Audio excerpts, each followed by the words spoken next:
All right. I will call us to order at 7:01. Welcome, everyone. Emily is in the process of putting the meeting materials onto the website, so we apologize for the delay in that this evening. It's going to take her a few more minutes, but she will work as we work through commendations and our initial business. So I will ask if anybody has any commendations this evening. Sarah? This is somewhat outside the scope of the schools, but I feel like she's part of the schools because she's been with us for so long. I want to commend Chris Stevens tonight. It would have been her last night of covering our school committee meetings and reporting on local news in Marblehead, but due to a family emergency, she actually is going to have to watch the recording. But she tried and true for years and years. Chris has come to all of our meetings, even when there was only one or two people in the audience. And, you know, going back many years, I've always enjoyed, you know, sitting next to Chris and seeing how involved she was in all things Marblehead. And she just seemed like part of our town, and she'll really be missed. Her reporting on Marblehead schools will be very much so missed. She was a great partner whenever something exciting was going on in the schools. If there was a fundraiser or an event like a fun run, Chris would show up and give that coverage for all that great work happening. And I think it's going to be a giant loss for our community. And I just wanted to commend her for everything she's done. Thank you, Sarah. Yeah, I was just catching up on all of that news. So yes, I agree with that commendation wholeheartedly. Does anybody else have any commendations this evening? No? All right. That moves us along to Yasin. Welcome, Yasin, and I will hand it straight over to you. Thank you. We haven't been super duper busy, but we still have some updates. I wanted to commend Alexis Earp for winning the Brotherhood Award from the MA chapter of the Jewish War Veterans. They give this award to an individual for community engagement, strong school citizenship, and academics. As I'm sure many of you know, February 7th, MVMS, MHS, and Village went mask optional. As far as MHS goes, I believe most students are not wearing masks, but there are still many of us who are wearing masks. So I'd say that we handled the transition pretty well. We also started a COVID testing program. So we're handing out those weekly COVID tests, and that's also been a really good event. On February 9th, the National Honor Society had a fundraiser, and on the 11th and 12th, the Drama Club had a showing of Macbeth.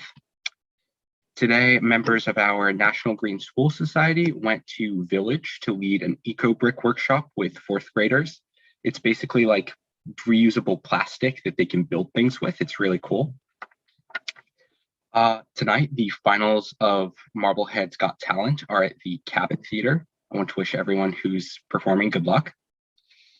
The sophomore class sold tickets for their semi-formal, and they're going to have around 140 people, which is pretty exciting considering our times. And their event is on March 11th. Freshman class held their Valentine's Day fundraiser with Stowaway Sweets. The senior class is working on senior show and their raffle. I wanted to give a shout out to the swim team as well. They had an excellent NEC championship meet. They won 14 events and the overall meet. And girls and boys basketball have games tonight. Boys have their senior night, also with a Best Buddies event, which is an organization that creates friendship for people with disabilities. And girls also just made the playoffs. So congratulations to both teams. All such good stuff. Thank you so much, Yasin. Yeah, thanks for having me. Appreciate your report. All right, that leads us to public comment. I will ask that anyone who wants to make public comment, please use the raise hand function and we will call on you. We will also ask that people keep their public comment to 3 minutes or less, as stipulated in our policy. This will allow us to hear from everyone who wants to comment, but we'll also keep our meeting on schedule as we are looking at everything for the district. All right, Elaine Demore.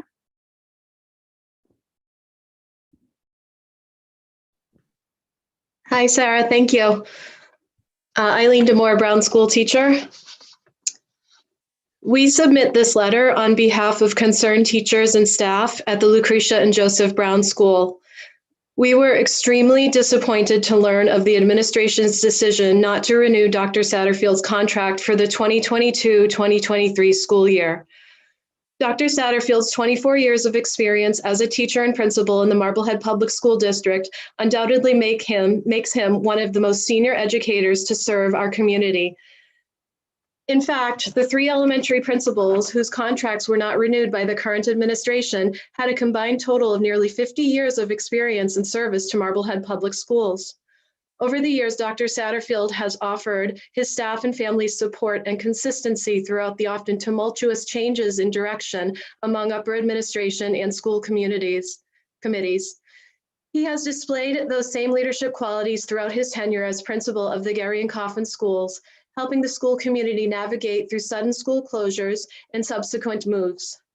Through the careful hiring or acquiring of teachers and staff, he has been tireless in his efforts to bring together this current team of dedicated teachers and staff that make up the Brown School. Dr. Satterfield has always prioritized work-life balance for the staff and his understanding of the pressures we face in our personal and family lives. Likewise, when the PTO needed someone for the Monster Mash dunk tank or the glow-in-the-dark Zoom dance party, he always showed up. He has been and continues to be a dependable leader for students, families, and staff. While it is likely no secret that today's educators are facing unprecedented levels of stress and burnout, the current administration appears unaware of how this decision amplifies our feelings of overwhelm and unrest. For those who have not kept track, in the current school year alone, the same administration has tasked us with the challenges of a mid-year move, a new math curriculum, a new writing curriculum, master schedule changes that include additional WIN instructional expectations, and formal grade level professional development. In his effort to embrace these new initiatives, Dr. Satterfield has been a familiar face during WIN blocks and at PLC meetings. He provides a calming influence and a "we are in this together" perspective. Quite literally, he began the new school year at our Project Adventure experience, walking a tightrope 20 feet above the ground, leading by example. Even as a seasoned leader, he was not afraid of personal growth and change. To increase staff communication with his largest staff under one roof, he just this year began a communication document where teachers and staff were kept abreast of changes in our collective effort to improve our new school. It is demoralizing to us as teachers and staff to see our committed and hardworking leader let go in order for the administration to pursue an unspecified new direction. When teachers feel uncertain and unsupported, student learning is negatively impacted. We are deeply saddened that such a decision was made without discussion, input, explanation to those most heavily impacted by this loss. We have no doubt that Dr. Satterfield will continue to excel as a leader in his professional career, and any district will be very lucky to have him. His departure is a great loss to the Marblehead Public Schools, and we ask why. Mid-pandemic and when learning loss and change are unprecedented, why is this administration willing to risk this? It was only last spring that Dr. Satterfield proved to be the best candidate for the job after an extensive principal search. What's changed? It is our hope that our Brown School community will have our concerns heard and that communication on the direction of the district is headed in is forthcoming. Thank you. Thank you, Eileen. Ramsey Hoggett.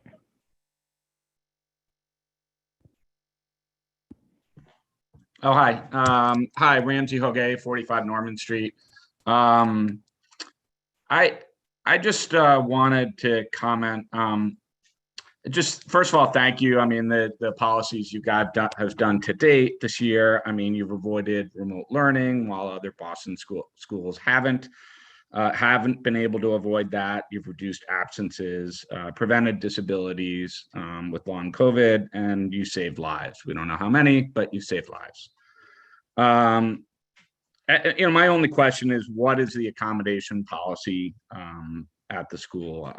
Our family's not seeking one, but you've got 2.5% of the population that are immunocompromised, that are taking medicine, for stem cell organ transplants, undergoing cancer treatment. And you've got kids that aren't in school for the last 2 weeks after your most recent announcement. Case rates have spiked low. That was predictable. We could have predicted that a few months ago. Last spring, we did have a spike up again after April break, as you mentioned at your last meeting. But if you look at the numbers, if you look at it and say, all right, so you've got 51 cases in the 19 and younger age group, the 2 weeks before Christmas last year. And then you look at it and say, all right, well, you had 180 cases the 2 weeks after Christmas, right? 2 weeks, first week, 2 weeks in January. When you went at mask optional, we were at 75. So we're actually, when we went mask optional, you're actually at a higher rate of cases than we were before the Christmas break. And then you're also seeing a reduction in testing. So, you look at that and you say, oh my God, like for the risk is not reduced for an immunocompromised person. And telling them to wear an N95 mask during a pandemic is the only solution. That's not a solution, right? You can't put that on a kid. You can't ask a kid to be responsible for their entire family. You can't ask one kid alone to do that. CDC basically makes it very clear. Your mask protects other people. Their mask protects you. And your mask also protects yourself, right? So, mask optional creates a challenge for you. And I recognize that it's complicated, but you had a lot of time to put together policies for mask optional to protect immunocompromised and to allow them to continue to have education at our schools. CDC still recommends universal masking at schools. 10 seconds remaining. Okay. That's about it. I think it's unreasonable during a pandemic. Putting that pressure on a kid to wear a mask perfectly, it's completely unreasonable. And you run the risk, not at our school, but across the country, of some kid thinking that they were responsible for a family member's death. And that's scary. And I think you need to really think hard about it. Thank you. Thank you, Ramsey. Grace Wolverton.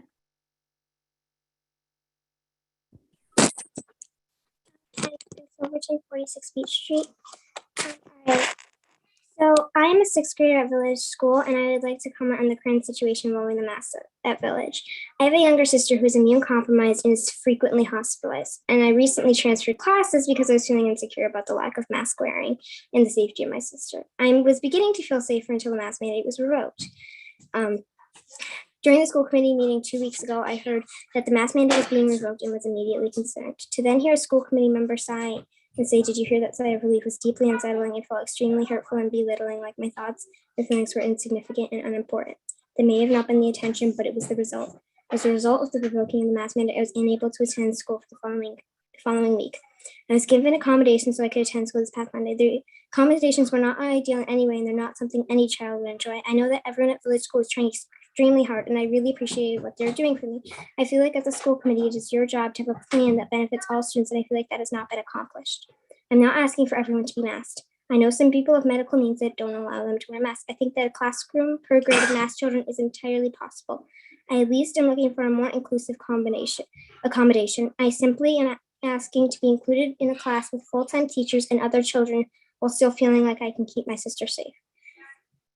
Children got mask exemptions while the mask mandate was still in place. You made accommodations for them, and the ADA states that you must do the same for everyone else. I feel like the current situation is not an accommodation, it is you checking a box. I want to be able to attend class with teacher guidance as well as with my friends and fellow peers. I simply want to be included. I do not feel like this is a big ask. I just want to be able to get an education, keep my family safe at the same time. I would also like to say that the teachers and staff of Village School have gone above and beyond to help me during this difficult time, and I do not feel like this is their fault. Thank you. Thank you, Grace. You did a really nice job. I know how hard that is. All right. That is all the hands that were raised. So that will move us along to our consent action and agenda items. First up, we have minutes this evening. I don't believe that the 1019 minutes made it in. I think there was a little bit of editing that still needed to occur on those. So I will ask for a motion to approve the minutes from 8/24/2021, 9/2/2021, 9/14/2021, 9/15/2021, and 9/23/2021. So moved. Megan moved. Second. Emily second.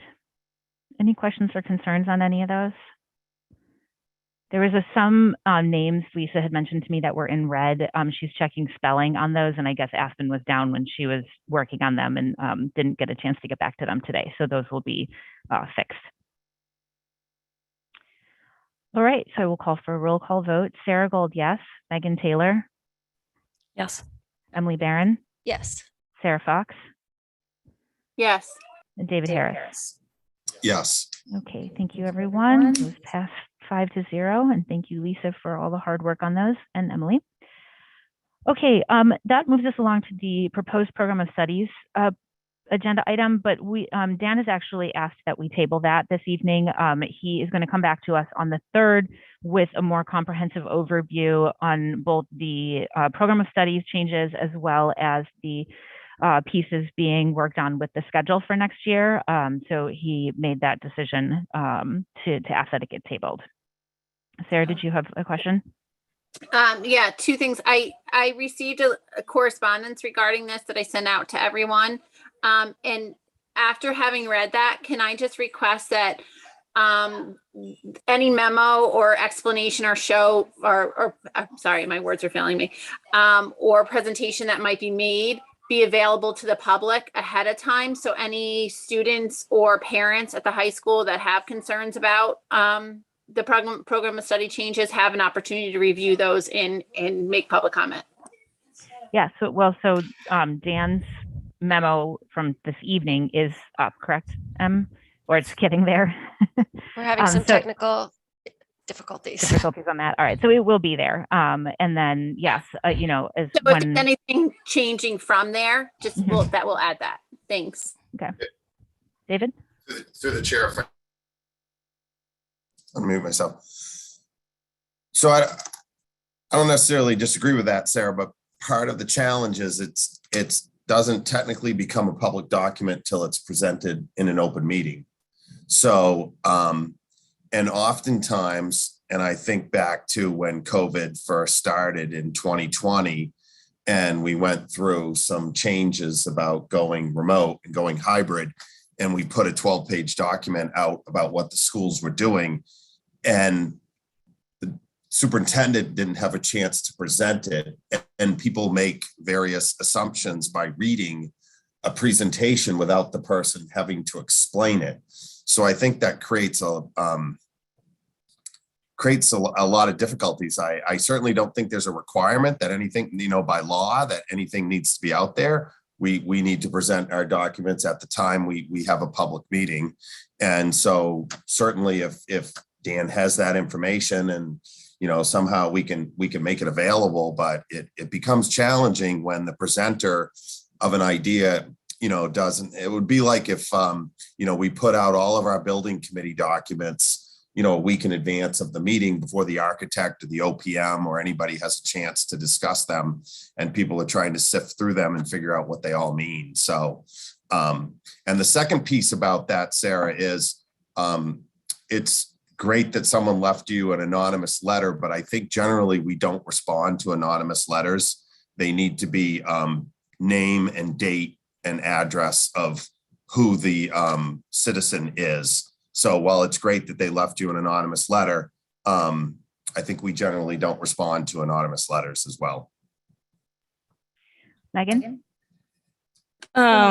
So I think, with this, I appreciate wanting to get the information to the public.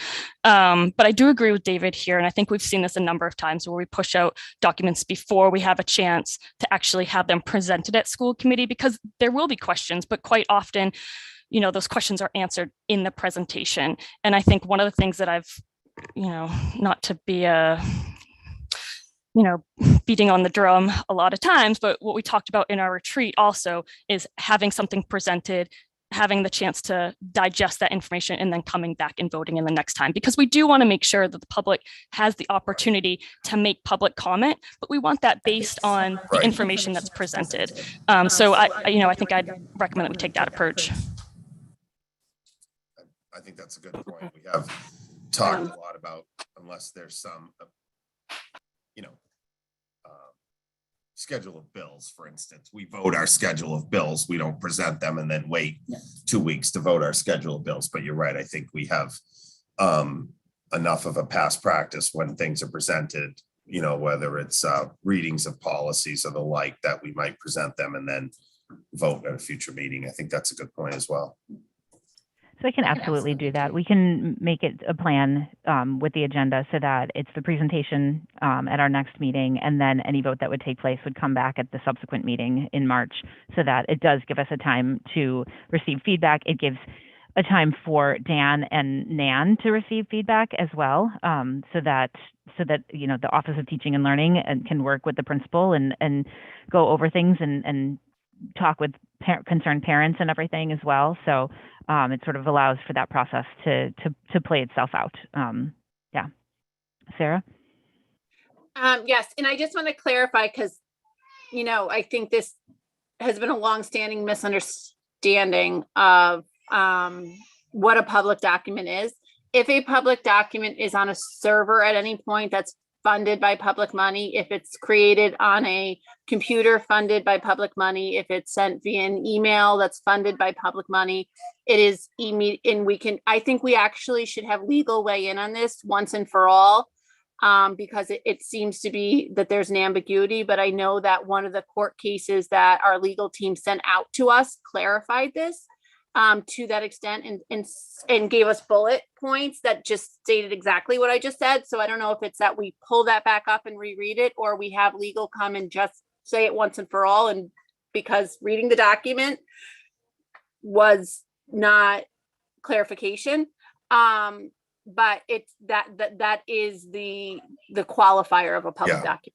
I don't, otherwise our Dropbox would just be a public document. That's not the case. So it is the case, David. It is a public document.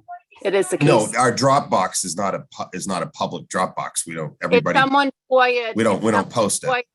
If someone FOIA'd all items in Dropbox, we would have to hand over every one, David. Right. After a meeting. So if the finance director is working on documents to present at a finance meeting that he has on his computer,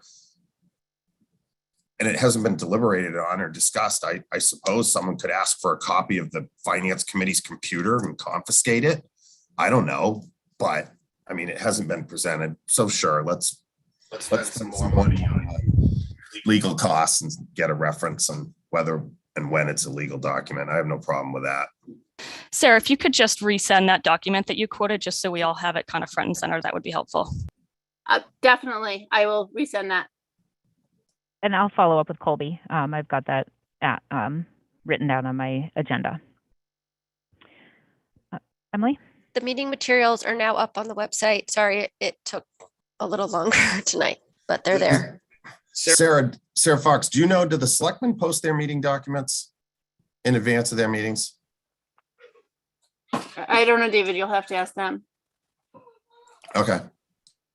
All right, I will move us along to the superintendent's report. I forgot to mention at the beginning of this meeting that Dr. Bucky is away in Nashville attending the National Superintendents Conference today. So we have with us Assistant Superintendent Nan Murphy, and she is going to be our administrative guide this evening. So thank you for joining us, Nan. Thank you for stepping into Dr. Bucky's shoes, and I will turn this portion of the meeting over to you for a district initiative priorities conversation. Okay, terrific. I just want to make sure everyone can hear me with the headset that I'm using. Great.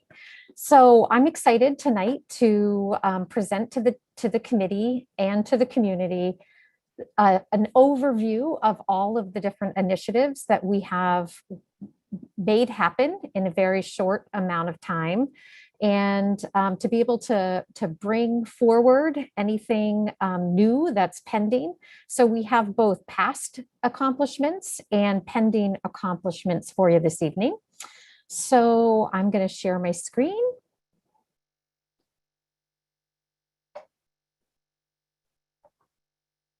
Can you see the presentation, guys? Yes. All right. All right, so the overall initiative that Dr. Bucky and I have set forward is around alignment. So when we came on as a new administrative team, we spent a lot of time talking with teachers, talking with building leaders, and trying to unpack what are some things that are going to become priorities for the new administrative team. And it was quickly discovered that both teachers and administrators were looking for alignment. So alignment throughout grade levels. And so having a comprehensive understanding of what happens at each grade level as it relates to state standards, to assessments, and to reporting out to parents.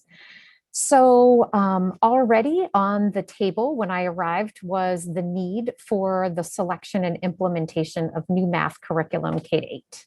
So that was already underway prior to COVID. And so regardless of the challenges of teaching during a pandemic, we gathered together a group of 22 educators and leaders and were able to select last spring a new math curriculum K-6, and then a new math curriculum for 7 and 8. So this year, those teams have been getting some professional development and offered times to work collaboratively as teams to unpack that curriculum and to bring about the more inquiry-based philosophy and pedagogy around teaching math to students.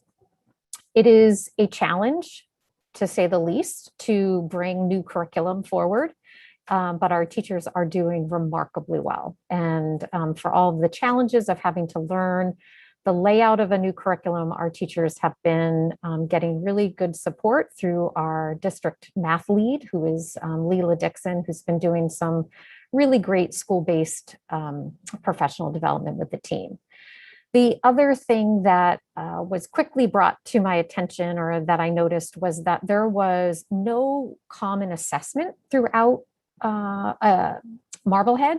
So there was no tool that was currently in use to be able to gauge how kids were doing in a formative manner. So we brought on iReady, and that data program provides us information on how our students are doing K-8 based on grade level standards in both ELA and math, and also provide teachers with materials to help with differentiation and response to intervention, and to be used during the WIN block for instructional small group instruction, as well as what they call My Path, which is where students can log in and be exposed to standards-based instruction at their own level. So they're able to work and practice at their skill level. So those two things are implemented and running well. Teachers are being supported with professional development, and starting to have some data conversations around how kids are doing with kids, and using those data sources to help kids set goals.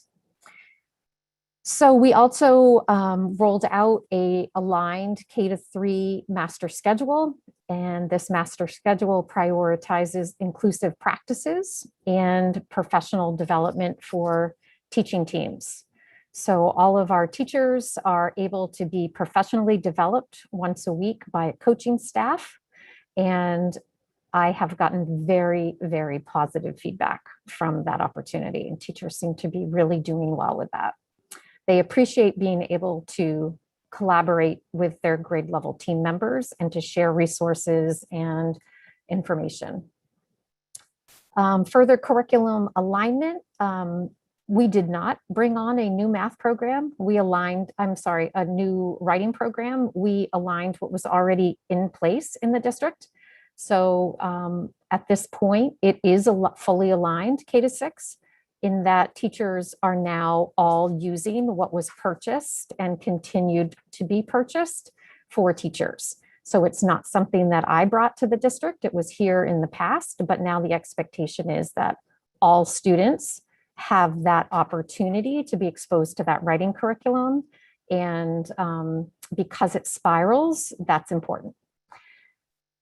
I have here that we also reviewed and updated grade 9 ELA texts, and I actually meant to write grade 9 through 12.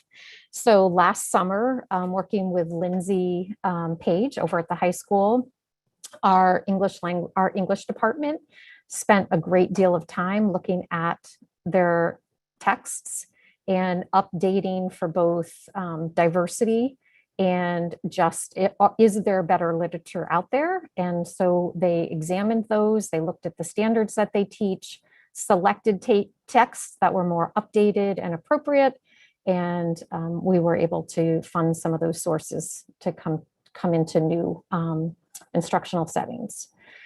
And we are working to align our curriculum. That is a process that has been happening K-12.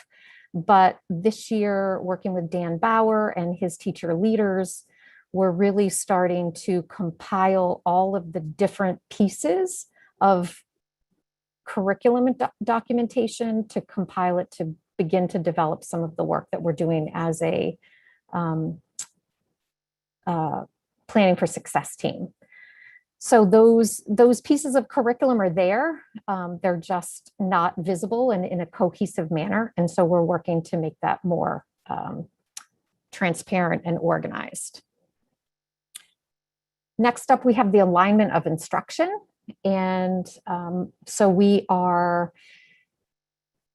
lucky in that the school committee supported bringing on some more instructional lead teachers. So we have actually teachers at the K-6 level that guide our instructional support for teachers. That means they're able to provide the professional development I discussed. They're coaching in classrooms if teachers are struggling with anything from a planning lesson to implementing a lesson to student management.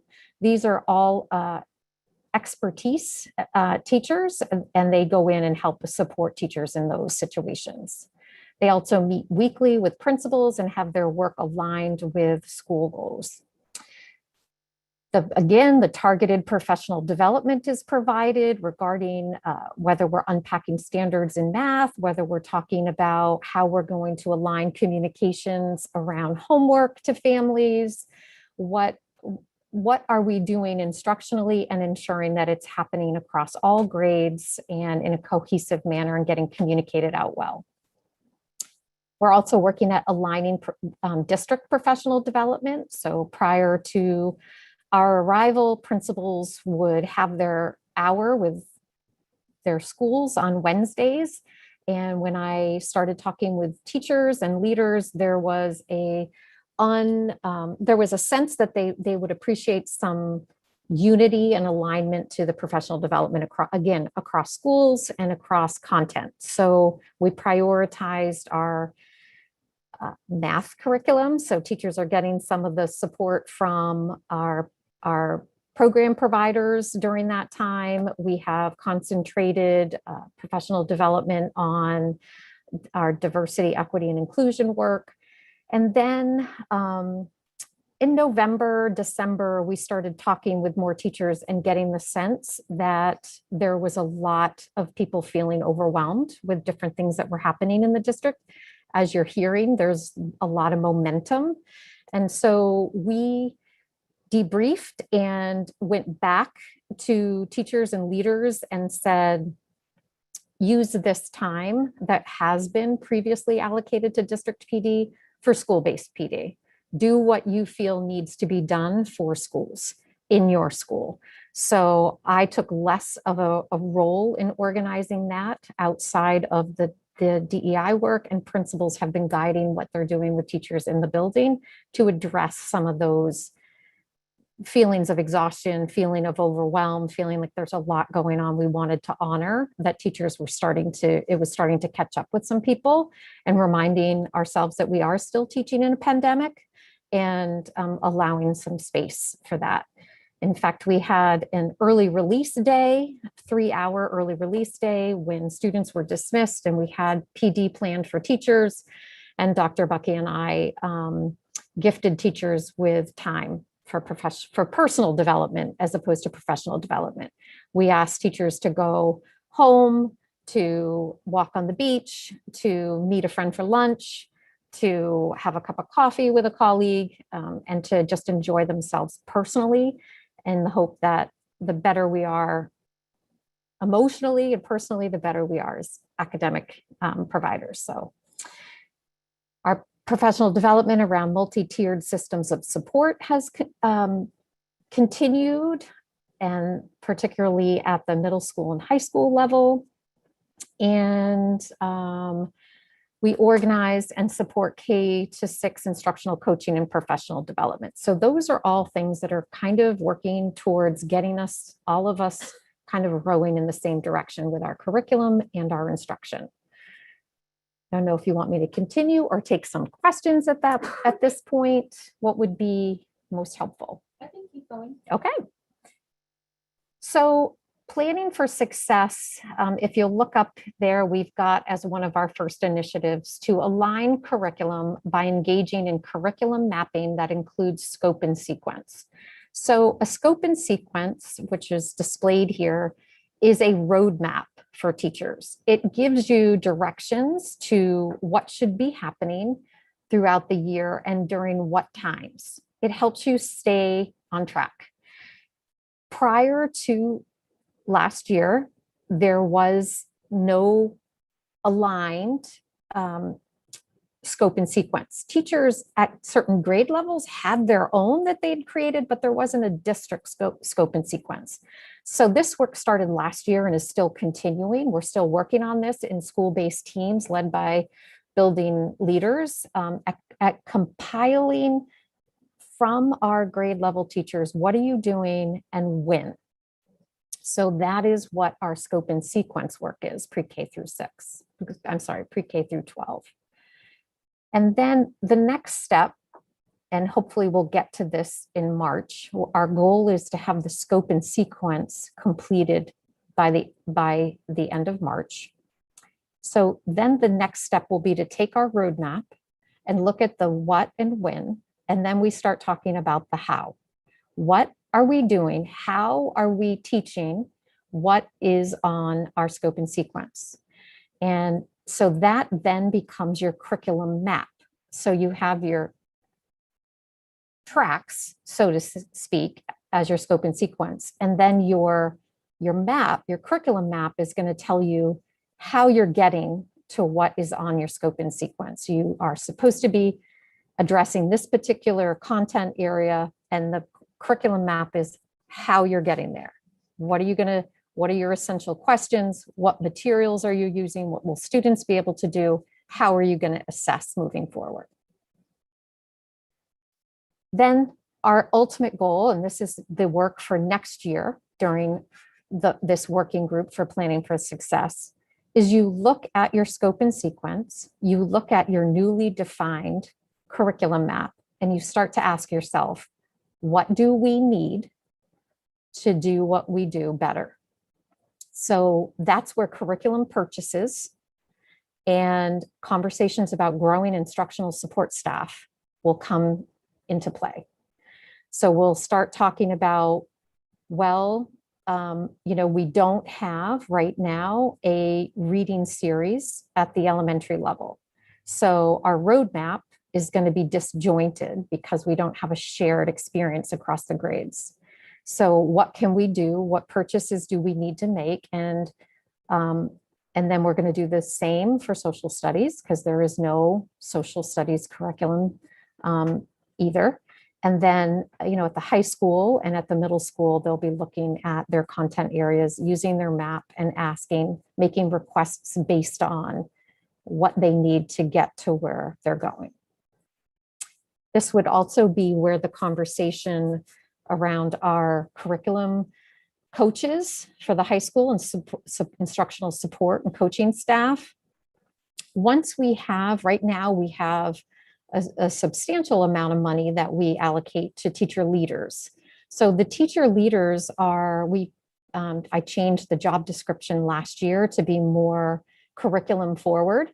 And so their work this year has really been on supporting curriculum. And so they are a big part of helping principals collecting all of this information. And once we get all the information collected and sorted and figured out, then we can start conversations about expanding those instructional supports. Our diversity, equity, inclusion team has been meeting. This is has been very exciting. We started this team last winter. Since we've been able to establish the team, we have now grown to the point where we have every school has a student DEI team. So we have student-led opportunities in every school. We've also been able to provide aligned professional development that is teacher-led, which is the best kind when you can look to the experts that are already in the room and have them bring the learning to their colleagues. That's the best kind. So there's been a lot of that. There's been one a month this year. We have provided guided student-centered learning. So talking about those multi-tiered systems of support, getting more interventions, and getting more of those student-centered learning opportunities for kids so that they're going out and having more community-based opportunities. And also, we were able to host our first parent and community conversation entitled Race and Standing Up to Racism.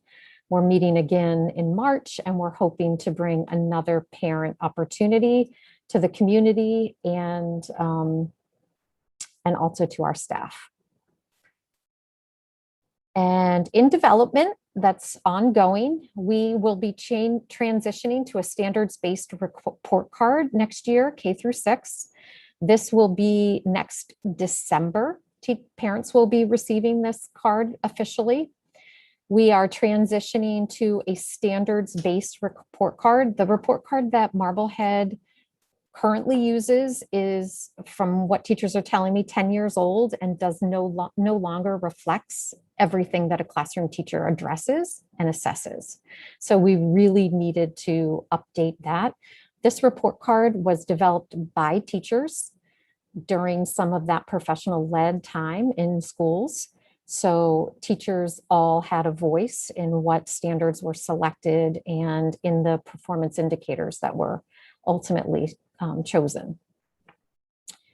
The parent piece, we will send home a report card with the next marking period in March so that parents can see what their report card looks like, what it will look like for next year. We will also offer parent forums in the spring and in the fall.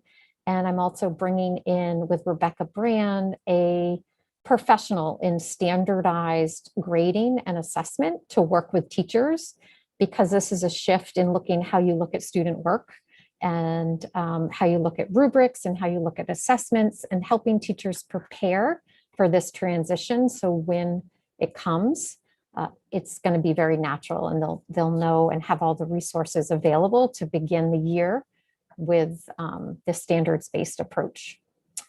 Kindergarten registration is coming up. It's going to open next Tuesday, February 22nd. We have a very streamlined approach this year. Our fabulous IT director has figured out a way so our pre-K students who are going to be enrolling into kindergarten for next year, their parents will receive an email, and all the parents will need to do is click whether their student is attending kindergarten next year at the Marblehead Public Schools, and their students will be automatically enrolled. They will also receive their kindergarten screening in June in their pre-K classrooms.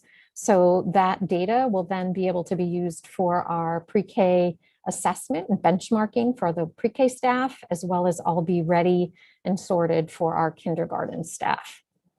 New parents will get the same opportunity to start registering on February 22nd, which is next Tuesday, and we will have screening opportunities for them both in June and in August. And we are also beginning to talk about and work around how we are going to fund our summer program. Initial conversations are around still targeting our struggling readers, our students that need some support with decoding and some phonics-based work. Overwhelmingly positive feedback from parents and teachers about the program that we ran last year. So we're hoping to run a similar program again this summer. And I think that's all I've got. Wonderful. Thank you very much, Nan. We appreciate it. Questions? Megan? Not much going on then, huh, Nan? Not at all. It's kind of a boring job. Oh my gosh. I took a lot of notes, but I don't really know where to start. But I guess maybe just with the pieces that you have in motion at the moment. Okay. Yep. The math curriculum in particular, and I think just because it's on mine, but maybe just thinking about as we roll out new curriculums, is it possible, and I know the teachers, have to get up to speed too, there's a learning curve, but once they've kind of got it under their belt, to do kind of like a show and tell for parents, because it is a shift, and it's a shift to the way homework is happening for some of our students too. So just, so the parents know, what this curriculum looks like and how it impacts their students.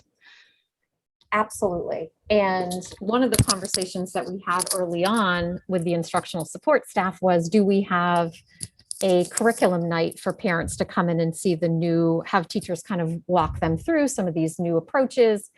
And the feedback we got is, please just give us some time to figure it out ourselves before we're asked to present. Yeah. So it's on our radar. It's something that we have every intention of doing. We just want to do it get at a point when teachers feel really confident in being able to say what were some of their experiences like, and what maybe even have some students leading conversations for parents that night, telling them what it was like from a student perspective. Mm-hmm. So that is something that we intend to do before the end of this year. Okay. All right, great. The changes for kindergarten registration, I think that's great. I think that streamlines it and makes it easier for existing parents. So that's great to hear. And I may have asked this before, so I apologize, but how do we communicate those dates and that information out to new families? So I am going to contact our local press, and last year we publicized. We also contacted other pre-K programs and sent our flyers to outside pre-K programs to ask them to share with families about the opportunities here in Marblehead. We will put it on our website and push it out at, different avenues. Last year were very successful with the outreach in the paper, outreach with the other preschools, and then within the district. So we're open to expanding that. If anybody has a great idea of how to reach more people that would be in need of kindergarten, but we were successful last year with that approach. Okay. All right, great. You mentioned the summer scheduling piece, and I know that there's a lot of moving parts that goes on there. Yep. But I think some of the feedback that I've heard is just getting that scheduling to parents sooner rather than later, because it's really hard to get your children there when you don't find out until kind of the end of the school year, because parents are working, they've got a plan, they've got to figure out how to make that happen. So if there's a way just to, I know you've got a lot going on, there's a lot of variables, but if we can just kind of try to get that information out to parents as soon as possible. Yes. So right now we already tentatively have 4 weeks penciled in July, but we are looking at our funding to see where we want to make sure we can cover all of our bases with the funding.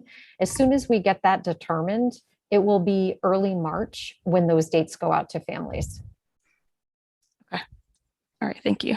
Because our intention is that they come with the commitment that they'll attend all of the days. It'll be an intensive spiraling curriculum, and daily attendance will be most advantageous for the students that are in attendance. Okay. All right, thank you. And then just more of a, I don't know, first questions. There's a lot of initiatives that that you went through, and I think, you know, like you've said a number of times, it's kind of meeting some requirements that we haven't been meeting, and so that work is, you know, time sensitive, obviously. But from this list, I guess I'm not 100% clear. Are we kind of wrapping these up at the end of the school year, or does that all kind of continue next year? So our goal for next year is to just continue to do what we're doing now and do it well. So teachers will not be getting anything new to implement. We will not have any new programs. It'll be year 2 with the new math program. It'll be it'll be year 2 with the new math program. It'll be year 3 with our writing expectations. And so there will not be anything new introduced to staff. We're just going to be focused on looking at our instructional practices, unpacking our curriculum, and make sure we're all in alignment with how that data is collected. We're still getting used to our data source and working with understanding that reporting and utilizing all the resources that come with that data source are vast and can be overwhelming. So it's just going to be about getting to know what we have and getting more comfortable with it. Okay. All right, good. Because that was, you know, like I said, I can appreciate that there's a balance, right? Of kind of making the changes that we have to make, but also, and, you know, we heard it in public comment that, you know, the impact, we have to consider the impact to our staff too. Absolutely. So I think that was one thing that's kind of been bubbling in the back of my head. Yep. But okay. All right. Good to know. I think I'm good for now. I can't promise I won't follow up with you later, but okay, great. Thanks for all the information. Awesome. Sarah? Okay, so I've been taking notes as we went along, so I apologize. A lot of this, we're going to start at the beginning and then work our way through. Sure. So when we talk about the work we're doing with the MTSS, one of the things that has come up in a lot of conversations, at least at the school advisory councils that I've been to, is, you know, the benefits that come out of the MTSS, but also the fact that to really maximize the impact, and from everything I've read on MTSS, this is true as well, that you need the right staff to student ratio so that people can really be able to break down those small groups and give everybody what they need in their classrooms. So how does your MTSS work and the new curriculum alignments and things like that get reflected in the budget? Because in the budget, you know, one of the things I hear here at the building level is that, you know, if we had more tutors, if we had more access to tutors, we could do, right now we're having a tutor once a week during our WIN block. But if we could have a tutor every day, we could really, really be like, you know, hit this MTSS thing out of the park. So how can we give this great option or this great path we're taking the wings it needs to be fully successful, and how does that look in our budget? So if you don't have that right now, if you want to come back with that later, you can. It's just one question that's kind of been at the forefront as we go through this stuff. No, I feel confident enough to be able to give you a rationale behind that. So I'm coming from urban education where we had nothing. And we had to rely on our mindset that all children can, if we as teachers give them what they need to be successful. And so that is MTSS. So it is advantageous to have more staff. It's always going to be able to break kids up into smaller groups, but it's really about skill level and developing the understanding that we can't teach to just certain students, that we have to get every student what they need to be able to access grade level curriculum. We can't take a student who's not able to access 3rd grade reading standards and send them with a tutor to do 2nd grade work. we have to keep them in our third grade classroom exposed to what we call tier 1, which is our solid, good instruction. And then we have to, within that instructional block, find a way to scaffold for kids. So it's a lot of work. It's about giving teachers the professional development they deserve to be able to do that really well. It's about providing a win block in the schedule so teachers have the time to meet students at their independent level in small groups.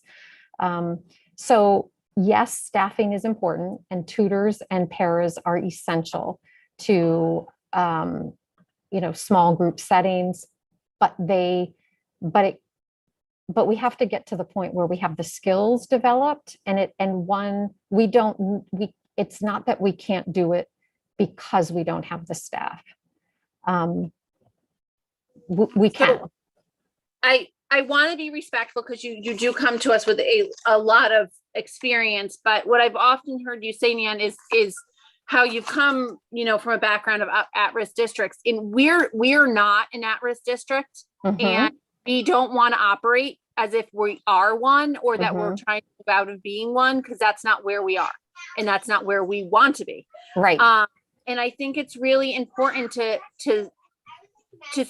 and no one is saying, take a third grade student operating at a second grade level and send them down to the third grade. What we're saying is keep them in the third grade with their peers, but give them enough personnel so that they can flourish and do what they need to do and not feel like they're floundering because they don't have a supported classroom or don't have enough.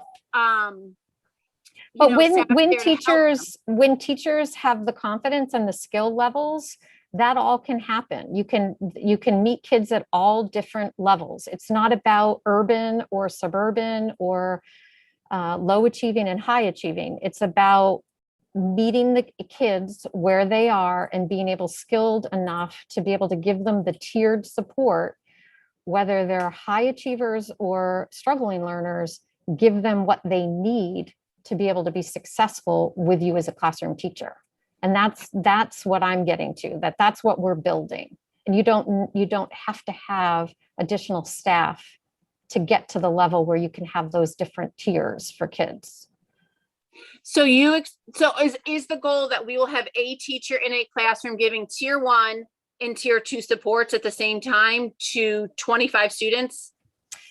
There's no goal. That it's about building capacity. And so we're working with our teachers right now to build the capacity to be able to do that.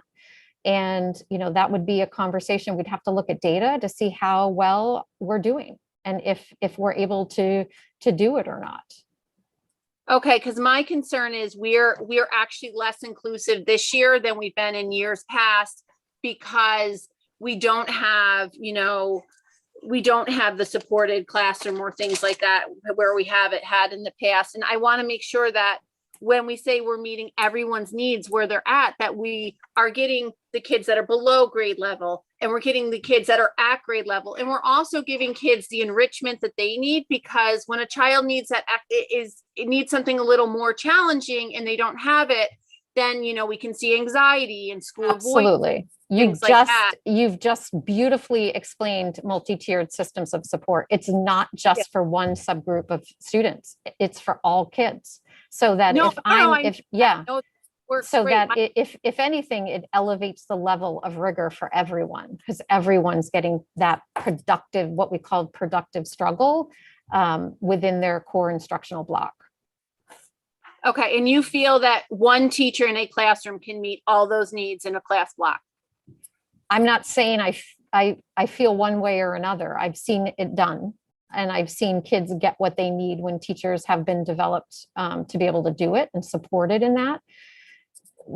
And I will agree that having more staff is helpful, but it's not necessary. You can do it in situations. And what we want to do is get to the point where our students that can have more of that independence and success in the classroom and not have to go out of the classroom or have to go to somebody else to receive those supports. Okay. Unfortunately, I think what is actually happening is more kids are getting pulled out now than may have previous. What the scope and sequence that you put up in the curriculum maps, can you provide those to us outside of the slide? Because it's hard when you zoom in to like read the content of those. And I would be really interested in reading all that work you've put in. Just as long as you understand they're in drafted form, we're working on them as a plan for success. It could be very different the next time we meet. We could make a change to that, and it wouldn't. I just think as you talk about it, it's good to know this is exactly what she means. This is what a document like this looks like, and it's a document. Absolutely. You talked about the DEI teams and the DEI work, and one question on that is, as we all know, DEI refers to anybody who is in at-risk or a marginalized community. How are we representing people of disability, both physical, learning, and mental disability in our DEI work?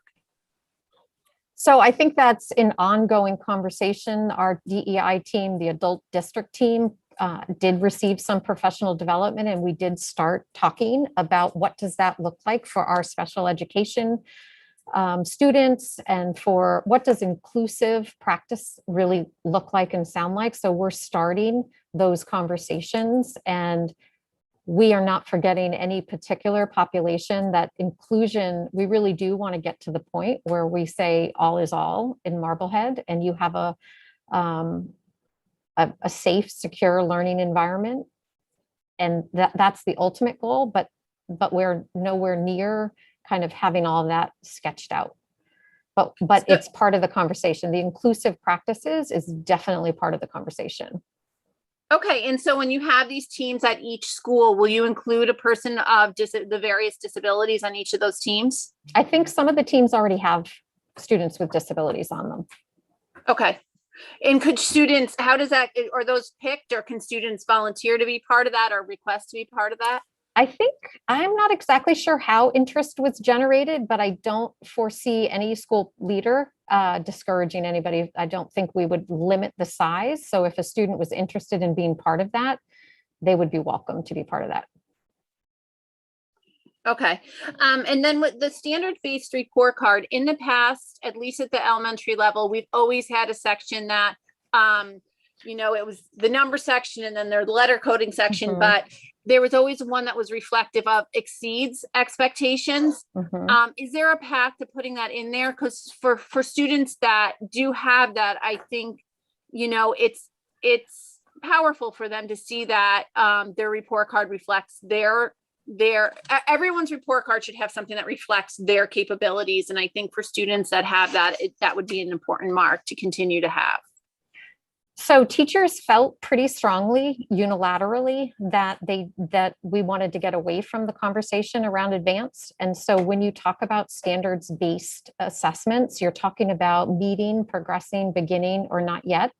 So when you ask about the personalized student view, the one thing that is different about this report card is that students will get narratives from teachers. Families will get personalized narratives of how the student is achieving. So the comment section will be personalized from the teacher. And if you were to see a meeting prior to the end of the year, because the end of the year is the meeting goal, the standard is the work a teacher is doing with students throughout the year. The meeting the standard is the end of the year benchmark. So if your student is meeting something mid-year, then there would be a conversation at conferences about what's next. What other multi-tiered system of support is being put in place for your child who has already met that standard? How are they being challenged through those scaffolds to access deeper learning related to that standard? And then you had touched on, I think you had touched on ELA PD. Can you talk a little bit more how that, you talked about the math a lot of it. Can you talk about how the ELA PD is gonna provide some alignment throughout the grade levels? So it's all about taking a standard and seeing what that standard looks like across grades. So what is kindergarten doing to meet that standard? And then that work then feeds into what first grade needs to do to meet that standard. So some of the work that's being done is, one, they're looking at standards with teachers, our instructional support staff. They're saying, okay, this unit on informational text, what are we going to use? What are we all going to use as our anchor text when we do this lesson? What kinds of questions are we going to present to talk about characterization? What are we going to use? How are we going to develop an assessment to measure whether students are able to master this particular standard? So those are the kinds of things they're talking about in the classroom settings. And they're also talking about high-level questions. What do we ask kids about complex text to help them become deeper thinkers when they're reading? So those are just some of the examples that I've seen coaching staff talk with teachers about when they're coaching them in literacy.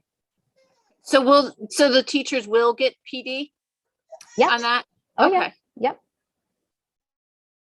Yep. They have been getting PD, a lot of writing PD in particular right now. So they've been getting that. Emily? I have just a quick question on MTSS. Mm-hmm. So have we fully implemented that? No. Right. So is it happening in classrooms now? It's happening through right now at the elementary levels through our WIN block. We're talking about interventions and how do we design instruction to meet students' needs and get to close achievement gaps. And at the high school and middle school, they've gone a little bit deeper with having outside providers to come in and talk with their staff about planning a lesson. So if you teach one particular course, how do you teach that course and then also offer opportunities for students within that class that are at different levels? So it's still fairly new, right? Like it's still fairly new. Okay. And it's not something that you walk away from after you've done it a year or two. It's really something that you continue to grow the culture around. Right. So it's like we've started, but I'm just trying to figure out, like, we don't know everything about it yet. No. So we don't even know what we need to make it fully successful. Right. Right. Okay. I just wanted to clarify that because right. Yeah. It sounded like we put it in and we're not No. doing enough, Nope. but we are just starting to get it going. Yeah. Right. So I just wanted to clarify that. And again, our teachers are amazing. Yeah. This is not easy work. When you take a lesson and have to decompose it, if you will, to be able to reach, 5 different skill sets, that's hard work. Right. And so we have to give our teachers the time and the background knowledge and the supports and the exemplars of what does it look like in practice to be able to get good at it. Right. And it takes time to be able to do that. Okay, thank you. And I'll just quickly clarify that the report cards are only changing for K through 6, not Correct. for any of the upper, like the middle school or the high school. Correct. All right. Yeah. Just wanted to make sure that everyone was very clear about that. Yes. Yes. Because that will impact the current 6th grade into rising 7th, that they won't be a part of that. Right. All right. David, did you have anything, or all questions been exhausted? I think, no, there's been a lot of detail. There's an echo, a lot of detail and questions answered. All right. Well, Nan, thank you very much. That was wonderful to hear, and we appreciate all the work that's going on by your office as well as everyone throughout the district in the classrooms. Okay, that leads us on to our early education organization. So Paula Donnelly, our Director of Student Services, welcome, and I will let you take it away. Do you need to share your screen at all, Paula? I don't. I think this can be fairly brief, but I'm certainly open to answering any questions. So obviously there was a shift in the early education programming last for this year, sorry, with the addition of the transitional kindergarten class. We've been working on getting some feedback from parents. We met with the preschool and TK teachers yesterday, and tried to get a sense of how they felt like the year has been going. The good news is we had over 70 parents respond to the survey that I finally got out just yesterday, but the results were overwhelmingly positive, which is really good news. That isn't to say it hasn't been without its challenges, but I think we talked through a lot of those yesterday, and we'll continue to keep working on some of those things. But one of the things that was a challenge to start the year off, especially for me, not really having been an in-depth part of the planning for the change coming into this year, was the start times, finish times. All of that was certainly an issue. So in short, what we intend to do next year is to make the shift for pre-K and the transitional K to all operate on the whole from 8:15 to 2 p.m. Monday, Tuesday, Thursday, and Friday, and for all of those kids to have a half day with a 12 noon dismissal on Wednesdays. So that's adding a half day for our existing pre-K program. The half day would be a little bit shorter. Right now it's 12:30. We would do 12 for next year, just to try to, the primary reason for that is what I would like to see us do in the afternoons is to have the afternoon time be a smaller group of students so that those students with disabilities are getting a little bit more intensive services during those times without quite as many peer partners that are in the room. These hours would build in a little bit more common prep time for the teachers. That is also in line with their contract, and also allows them to participate in those, kind of after school collegial activities that sort of are naturally occurring. We would also start the year for our littlest learners a little bit earlier than we traditionally have. So we're looking at a September 8th start date for pre-K, TK, and kindergarten. 1 through 12 starts on the 6th. And that's sort of the big picture of it. There's obviously still a lot of nuts and bolts scheduling that we need to work out, that we need to address, but that is the shift that we would like to make for pre-K and TK. And then I know that the district certainly wants to move forward with a full day tuition-free kindergarten, but that's really more of a budget conversation than a programming conversation at this point. All right, wonderful. Thank you, Paula. Sarah, I see you've got a hand up. Yes, thank you, Paula. So if I understand correctly, in the afternoon, you want to be, the peer models would they not stay all day, the peer models? I think what we would do is we would cap the number of full day peer partner slots so that those class sizes in the afternoons could be smaller, so that students can get more intensive services. Because one thing that is lacking from our preschool programming right now, and I say preschool and I'm including the TK in that as well. One thing that is lacking is a more clearly defined continuum of services, which is required by special education regulations, is for there to be a more delineated, like these are the guidelines that we've set up for students to require this much programming. These are the students that really require the full day, 4 days a week. And this would allow for us to be able to provide that full continuum of special education instruction. Okay, so would we be affected by the ratios to peer? Because I know that there's rules with ratios for it to be an inclusive. I'm forgetting the terminology, but there's ratios. Yeah, there are. So it's so the regulations are around instructional groupings. So there is a balance that you have to, and it's not even 50%. It's the number of students with IEPs per the number of adults that are in the classroom.